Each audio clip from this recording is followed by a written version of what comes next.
ज़ाविया bye Ashfaq Ahmad से एक इंतखाब। ताई करीम बीबी। मेरा बेटा साइकोलॉजी में डॉक्टरेट करने अमेरिका गया हुआ है, तो उसकी डॉक्टरेट में ज़रा देर लगी मेरे हिसाब से। तो मैं एक एहसास वाले बाप की तरह नाराज़ हुआ, भाई इतनी देर क्यों लगाई? आप लोग भी कभी कभी घर में नाराज़ होते ही होंगे। मैंने कहा, मैं इससे जाकर पूछूं क्या बात है। पिछले साल मैं वहाँ गया तो इसके हेड ऑफ द डिपार्टमेंट से मिला। उन्होंने कहा, नहीं ये तो बड़ा ही परफेक्ट है, कोई शिकायत नहीं, बल्कि हम तो ये चाहेंगे ये कुछ देर तक हमारे पास रहे, हम इससे कुछ फ़ायदा उठाएं। यूँ मेरी तसल्ली हो गई।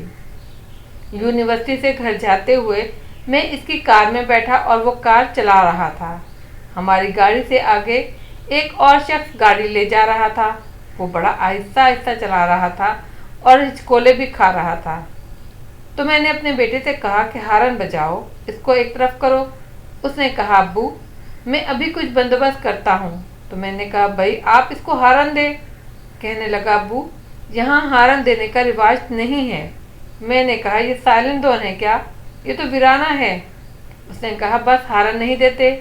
मैंने कहा, क्यों नहीं देते? कहने लगा, मैं इसलिए नहीं दूंगा कि ये आगे जाने वाला मुझसे उम्र में ज़रा बड़ा है। बहुत मुमकिन है इसने नई गाड़ी चलानी सीखी हो और मैं अगर हारन दूं तो वो घबरा जाए, इसका नुकसान होगा, तो मैं ये नहीं चाहता।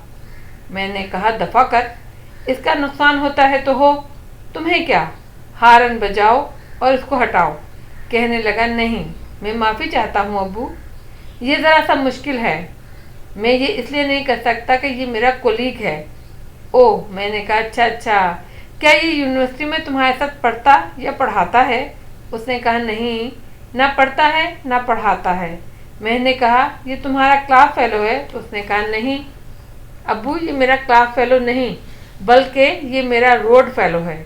हम एक ही सड़क पर जा रहे हैं, इस रिश्ते से हम एक दूसरे को फॉलो कर रहे हैं, हम इसे तंग नहीं कर सकते। मैंने कहा, बेवकूफ़, तुझे ये इल्म हासिल करने के लिए यहाँ भेजा था नालायक आदमी। तुमको कहा था PhD करके आओ, ये तो तुम बिल्कुल म्याऊं म्याऊं हो गए। ये कितनी बुरी बात है। मैंने इससे कहा, देखो वापस अपने घर लाहौर चलो और बेसब्री की ज़िंदगी बसर करो, वहाँ का ट्रैफिक देखो। यहाँ आकर तुम बिल्कुल ही नालायक हो गए हो। उस आदमी को अपना रोड फेलो बता रहे हो और उसकी इज्जत अफजाई कर रहे हो, उसको नुकसान ना पहुंचाने के लिए ये सब कह रहे हो। हम तो वहाँ ज़रा कोई करीब आ जाए तो ऐसा धक्का देकर गुजरते हैं कि उसकी तो जान ही निकल जाए। मैंने कहा, ये सब्र की बात तुमने कहाँ से सीखी? उससे कहा, सब्र हमारे यहाँ आम है, बल्कि हम मुसलमानों में तो सब्र की बहुत ही तलकीन है। हम इसे पढ़ते थे, लेकिन इसको बहुत गहराई के साथ समझते नहीं। इसका क्या मतलब है? यहाँ आकर मुझे अमली ज़िंदगी का पता चला और सब्र के क्या मायने हैं ये भी, इसके क्या फ़ायदे हैं और ये इंसानी ज़िंदगी को किस कदर इस्तेहकाम अता करता है।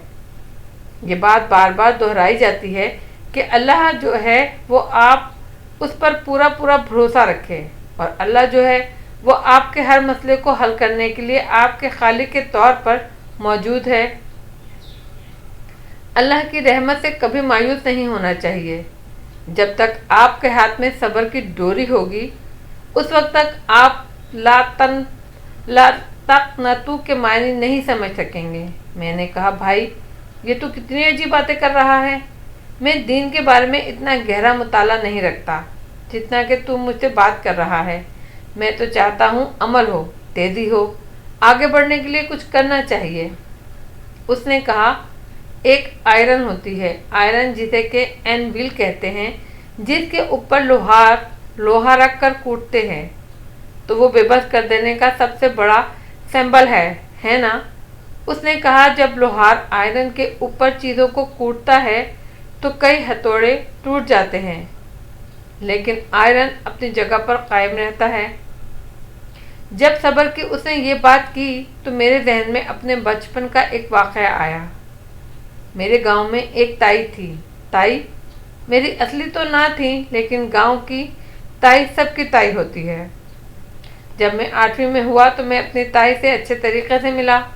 ان کا خاوند تیلی تھا، فوت ہو چکا تھا، میری پیدائش سے پہلے ہی فوت ہو گیا تھا۔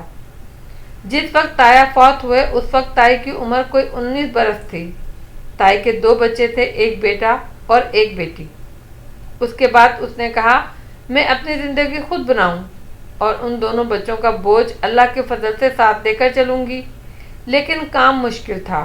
بیل کی نگہداشت کرنا، کولہو چلانا، تیل پیلنا اور پھر اس کے بعد شام کے وقت کندھا لگا کر اس کو نکالنا بہت ہی مشکل کام تھا۔ یہ کام ایک بہت تگڑا اور تند و مند مرد کر سکتا تھا۔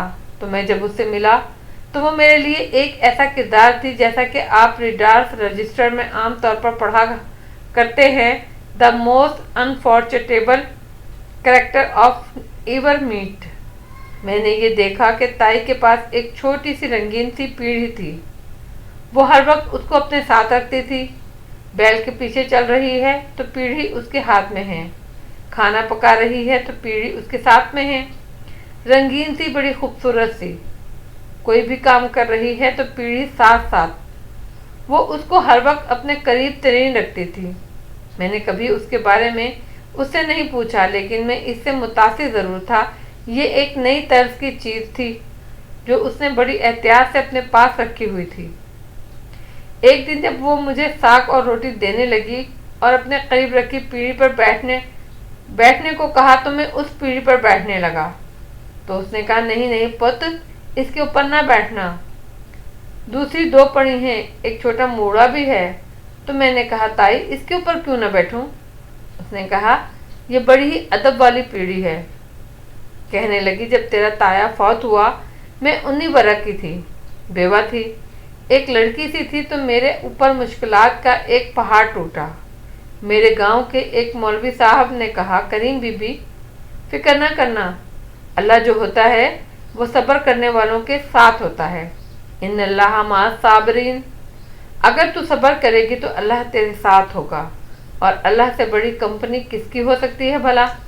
کہنے لگی میں بڑی خوش ہوئی اور میں نے تحیہ کیا اور میں نے 2 رکعت نماز پڑھے۔ میں نے کہا اے اللہ مجھے تقویت عطا فرما، میں صابروں میں سے ہو جاؤں اور صابرانہ زندگی بسر کروں۔ چنانچہ اسی تہیے کے ساتھ میں نے زندگی بسر کرنا شروع کر دی اور میں کرتی رہی۔ ایک دن مجھے خیال آیا کیا واقعی اللہ ہر وقت میرے ساتھ موجود ہے؟ یہ خیال آنے کے ساتھ ساتھ میرے اوپر ایک ذمہ داری عائد ہو گئی کہ اللہ جب موجود ہے تو ہے، آتا بھی ہے، تو میں اس کو بٹھاؤں گی کہاں؟ اللہ کے لیے تو ایک اچھی سی کرسی ہونی چاہیے، ہے نا؟ وہ میرے ساتھ جو ہے۔ تو میں نے ایک پیڑھی لی، بڑی اچھی سی، رنگین سی، اور اس کے اوپر یہ نوار لگائی، اور میں اس کو ہر وقت اپنے پاس رکھتی ہوں، چونکہ ان اللہ مع الصابرین، اللہ صبر کرنے والوں کے ساتھ ہے۔ مجھے یقین ہے وہ ہے، اسی لیے ہم میں سے کوئی بھی اس پر نہیں بیٹھتا۔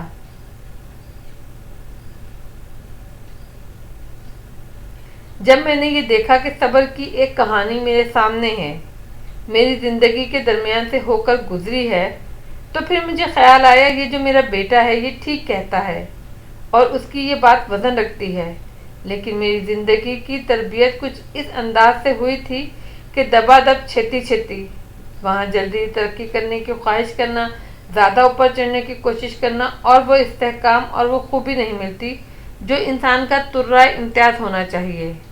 لیکن ذہن میں یہ خیال آ چکنے کے بعد بھی میرا یہ جو دل ہے وہ اس پر ٹکا نہیں۔